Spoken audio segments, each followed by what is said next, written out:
da 21ª semana do tempo comum, eu diria que ela tem várias vertentes que a gente poderia iniciar assim. Primeiro, porque hoje nós estamos celebrando dois santos bem diferentes um do outro na sua vida, mas que buscaram a santidade. E a história é bem diferente. Nós sabemos que São Raimundo não nascido, né? A mãe dele morreu de parto dele. Celebramos Santo Agostinho, numa família católica, que a mãe sofreu durante 30 anos rezando. Aí a gente vê a força da oração aqui: fé e oração para a conversão do seu filho. E eu, antes de vir para cá, eu me lembrava que talvez até tenha por aqui algumas mulheres que oram, né? Um grupo de mulheres que oram pelos seus filhos. E a gente vê a dificuldade que temos até hoje do trabalho que muitos filhos ainda dão para os seus pais, sobretudo para as suas mães. A história de Santo Agostinho a gente precisa conhecer melhor, porque ela é inclusive emocionante. A forma de como ele se converte, gente, é muito bonito. Eu não tinha passado por esse trecho ainda, mas ele foi um homem de uma vida muito conturbada, de dúvidas, não sabia nunca o que queria, e caiu no mundão aí, até da prostituição, logo novo, e muito inteligente, muito sábio, inteligentíssimo. Arrumou a mulher logo na sua juventude, teve um filho com ela, Adeodato, o nome, né? E olha que a mãe levou ele, parece com a história de muitos, né? Para a igreja, desde novo, desde cedo, e até que chegou o dia da sua conversão. Só para ter uma ideia, ele se batizou com 33 anos, junto com o filho, inclusive. Quando um dia ele escuta uma voz, diz que essa voz diz assim: pega e lê, na cabeça dele. E ele era estudioso, ele estudava a Bíblia, mas ele não ligava, tinha outras interpretações, ele estava lendo as cartas de Paulo. Aí ele olhou, na mesa estava a carta de São Paulo aos Romanos, no capítulo 13, de 13 a 14. E foi exatamente tipo dizendo assim: tu tem que largar essa vida desregrada, não sei o que, de papapá e tal, e buscar o Senhor na tua vida. Aquilo ali começou a tocar, né?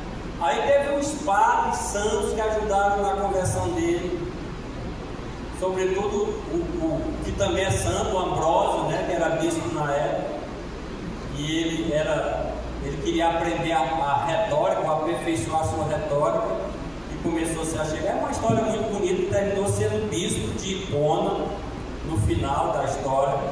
São Raimundo Nonato teve uma vida de evangelização, de libertar os escravos, de converter pessoas, a tal ponto de fechar a boca dele com um cadeado. Morreu jovem por causa da doença, decorrência da doença, da infecção que ele teve nos seus lábios. Morreu com 40 anos, por aí. Santo Agostinho morreu com 75.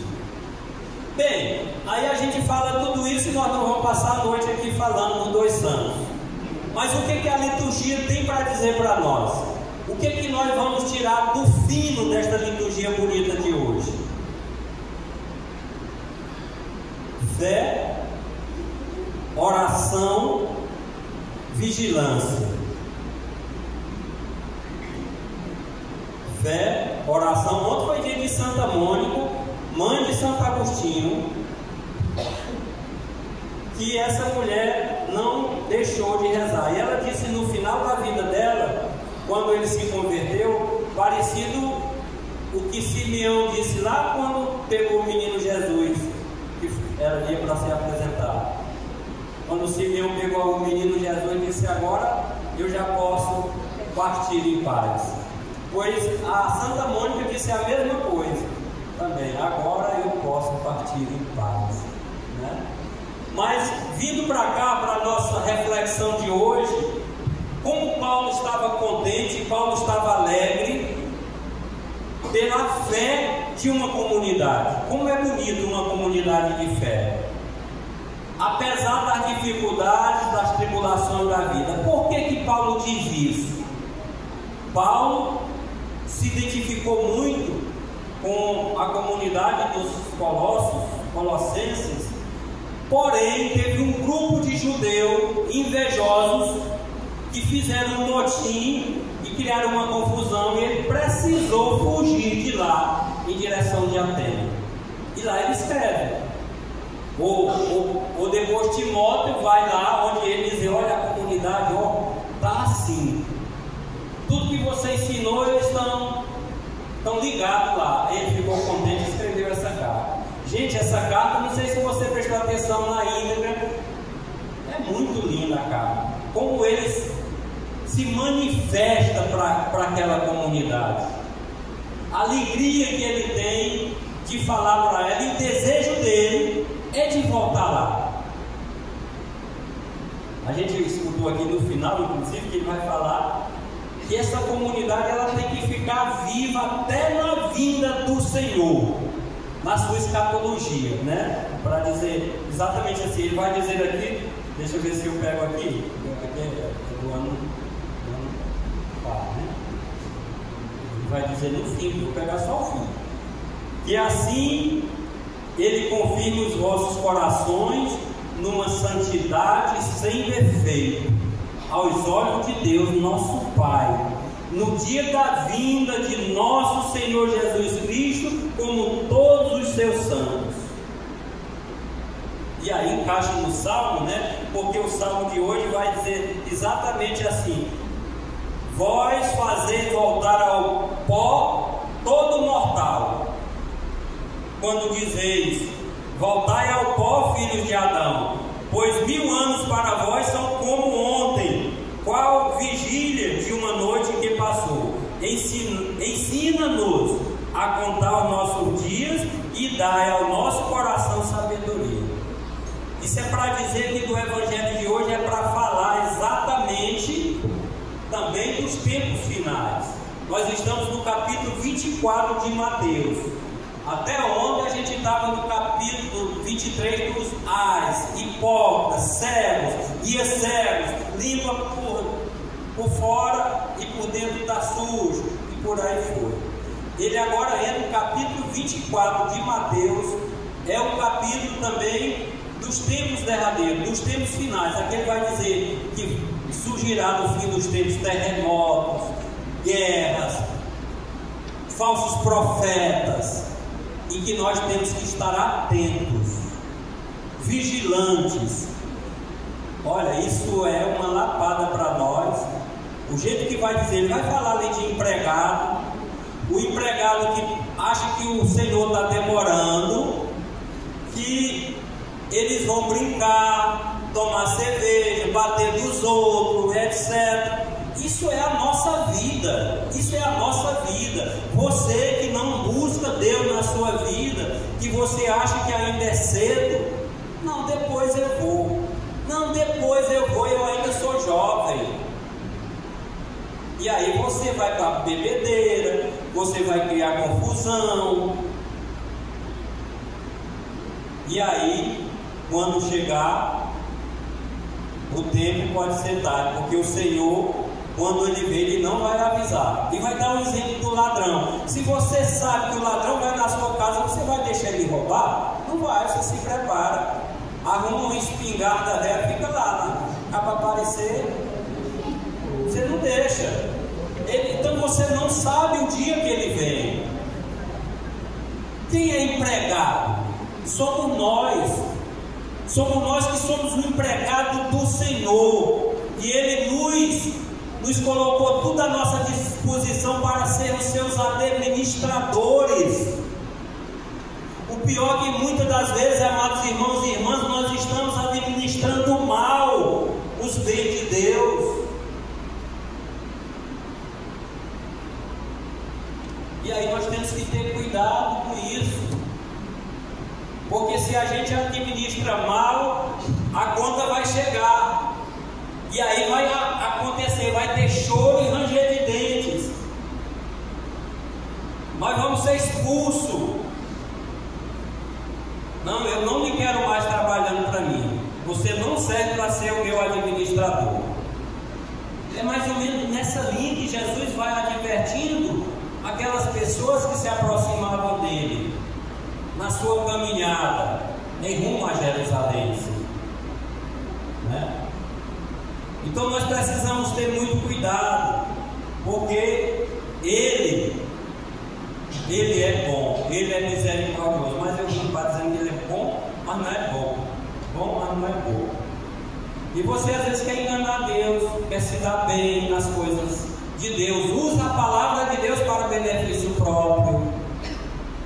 A gente tem que ter muito cuidado disso, porque a leitura de hoje, ela é muito direta para nós. Nós somos empregados e nós não temos nada, porque tudo é dele. Nunca chegará o dia em que nós podemos estar descansados e acomodados, compreendendo que já cumprimos a nossa missão.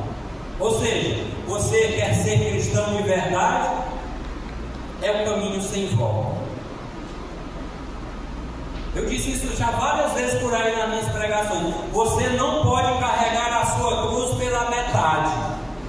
Não adianta dar um pouco, quando ela pesar, você encostar num canto e sair sozinho sem ela. Você pode até ir, mas o seu final será triste sem ela, porque a nossa direção de seguidor de Jesus Cristo é em direção desta cruz.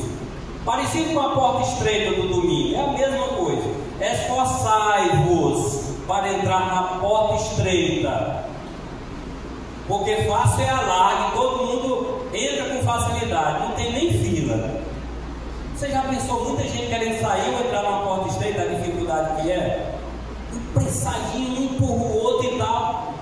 Mas é bom, se esforce e passe por ela. Às vezes, se não, aqui está apertado demais, vou procurar uma larga ali. Aquela portana larga não me leva para lugar nenhum, amado irmão. Então nós temos que buscar essa. Na verdade, nós trazemos dentro de nós já esse desejo da eternidade. A gente pensa que a gente fica aqui para a vida toda e não se preocupa com o futuro, com o amanhã. Eu disse na semana passada, não sei aonde, que às vezes quando uma pessoa morre, desculpa essa palavra, mas a pessoa passou a vida inteira sem procurar a igreja.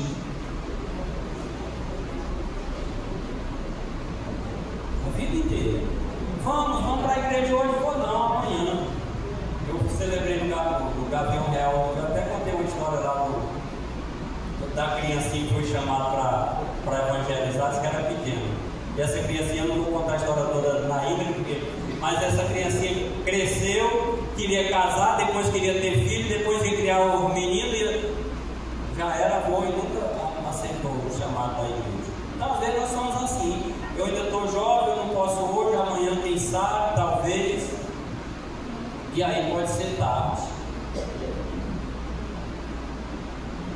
Então a gente pensa que aqui não acaba. Aí, como eu ia falando a respeito do morto, já é morrer, coitado dele. A pessoa não vai para a igreja, a gente chama, não vai. Quando morre, fica desesperado, atrás de um padre.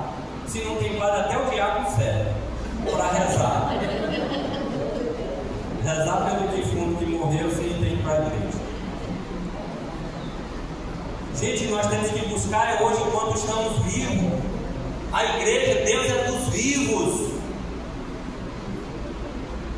E a gente descansa, pensa que aqui vamos viver para a eternidade e não nos preocupamos com o dia do amanhã. Tem uma frase que eu gosto de dizer, que o ontem é passado, o amanhã é desconhecido e o hoje é dádiva, porque é presente. Então viva o hoje como se fosse o último dia, que é o andar, é um presente de Deus. Não espere o amanhã, que ele pode não chegar, porque é desconhecido para nós. Só que a gente não escuta. A gente ouve, mas não escuta. E aí vai tocando a nossa vida. Não, eu ainda tenho muita cachaça para beber, eu tenho muita festa para ir, eu tenho muito não sei o quê. Faz mal? Faz não, talvez só se for demais, mas se for de menos, não faz tanto mal. Mas você não pode olhar só para as coisas deste mundo. Paulo inclusive dizia à comunidade dele assim: que o Senhor faça crescer e transbordar de amor uns para com os outros, porque esse caminho é de vigilância, e a vigilância é saber amar. Quem ama está sempre pronto, porque vive como se cada dia fosse o último.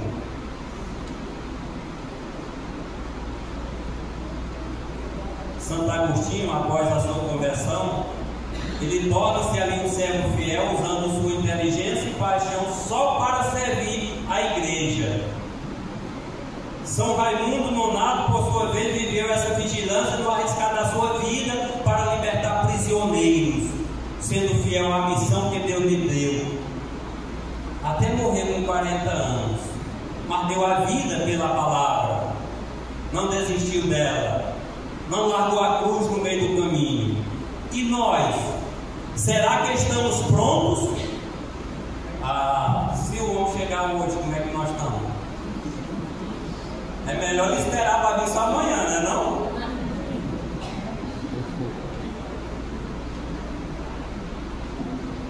Como temos vivido os dias que Deus nos concede? Como que nós estamos administrando os bens que Ele entregou a nós? Lembrando dos dois santos, ele nos faz um convite: não deixemos para amanhã a nossa conversão, não deixemos para depois o bem que podemos fazer hoje. Agora tem uma frase para encerrar nossa reflexão sobre Santo Agostinho. Muito lindas as coisas dele. Vocês sabem que ele tem mais de 100 livros escritos, quase 1000 sermões e cartas.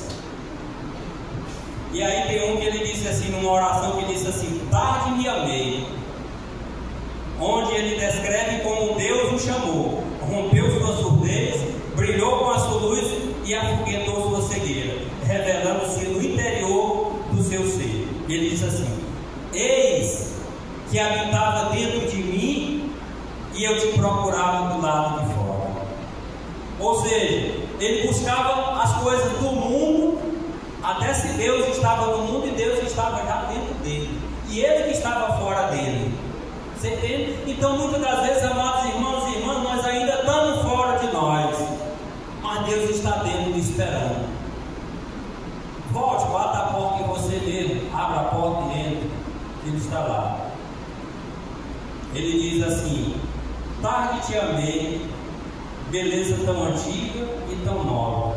Tarde te conheci, eis que estava dentro de mim e eu te procurava fora. Que são frases lindas que ele tem em várias passagens. Que tem um outro que é muito famoso, que são confissões, né?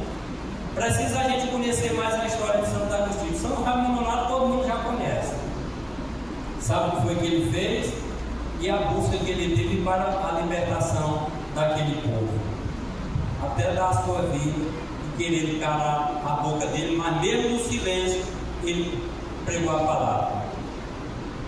Que nós também sejamos espelhados desses dois santos da igreja, para que nós também possamos ficar vigilantes, viver a alegria, o amor e não desistir da nossa caminhada e carregar a nossa cruz, assim como esses dois santos foram.